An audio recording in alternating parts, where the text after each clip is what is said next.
અંતે બીઝેડ ગ્રુપના સીઈઓ ભૂપેન્દ્રસિંહ ઝાલાને ગુજરાત હાઈકોર્ટમાંથી જામીન મંજૂર થયા છે।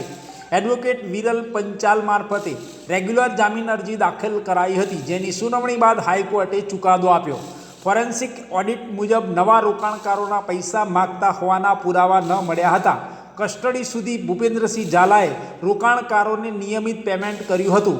જામીનના નિર્ણય બાદ સાબરકાંઠા અને અરવલ્લી જિલ્લામાં ખુશીનો માહોલ જોવા મળ્યો છે।